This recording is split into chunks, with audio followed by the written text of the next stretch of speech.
Hello all, salut à tous, bonjour, bienvenue sur la chaîne Nicoco Conseil, j'espère que ça va. Bon, bah toujours dans le bureau, hein. Il fait toujours aussi beau.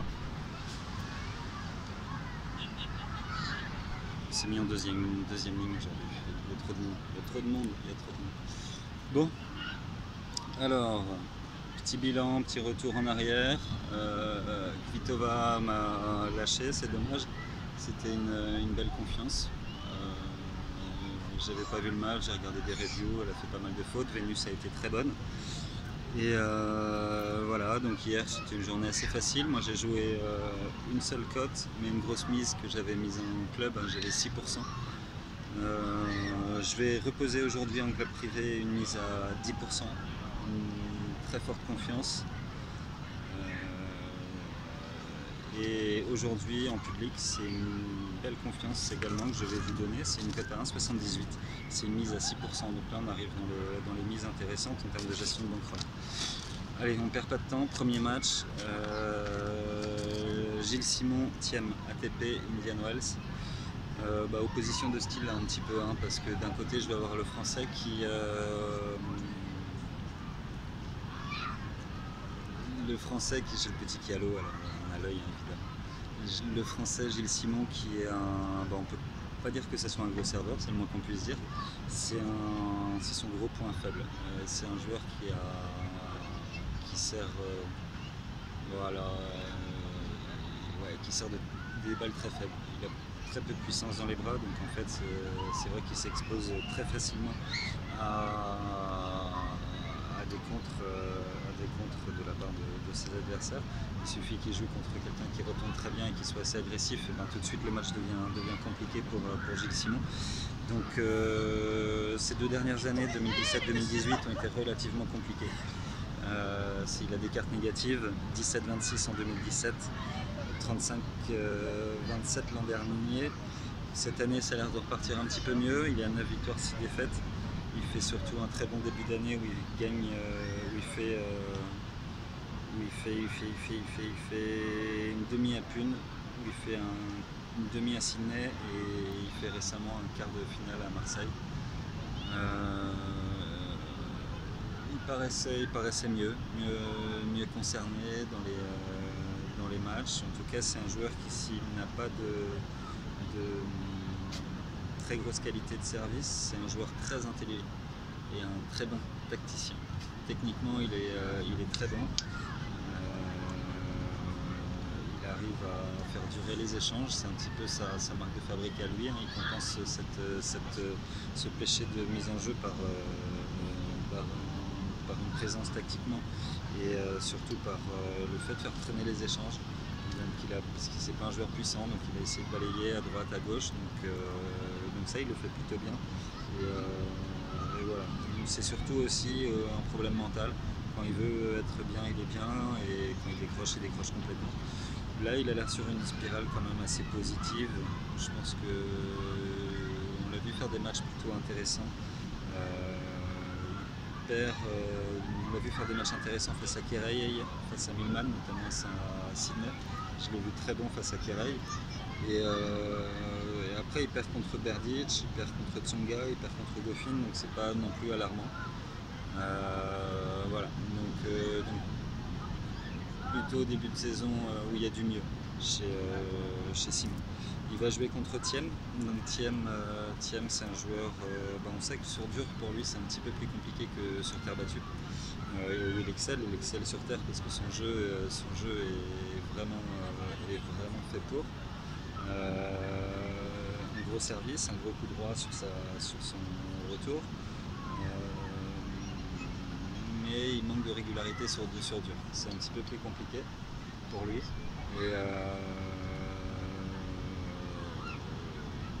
il a du mal certainement à tenir le rythme. Il préfère quand c'est lui qui dicte le jeu. Et sur terre battue, c'est vrai que le court est tout le temps un petit peu plus lent, le jeu est un petit peu plus lent, ça lui permet d'attaquer plus facilement les mises en jeu.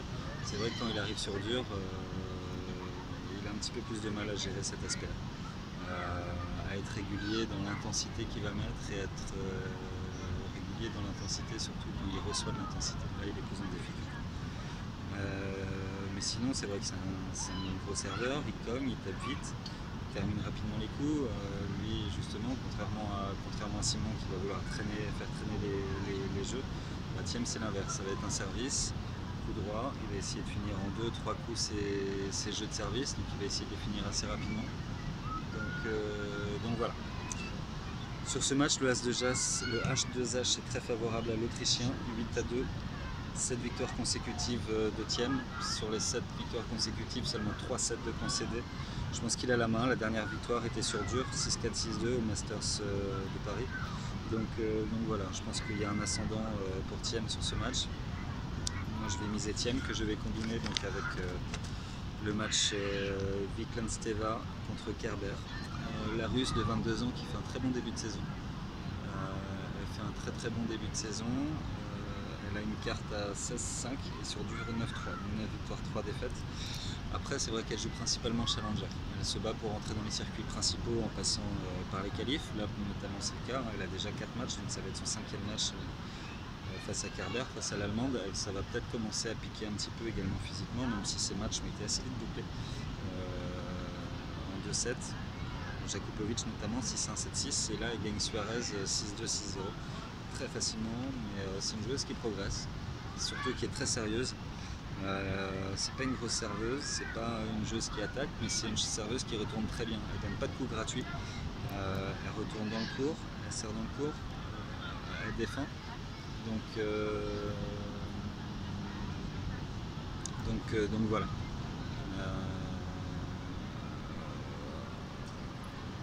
Sur ce match, donc sur le dernier match, il faut savoir qu'elle a quand même très bien servi. Elle a des stats de service à 70% de points gagnés, même si, alors, de points gagnés sur ses premières, tout en sachant que ses premières, elle n'en passe qu'une sur deux, 55%. Donc, et elle gagne 36% de ses secondes. Donc ça reste, c'est vraiment sa première qui est à prendre en compte, et sa première est quand même assez bonne.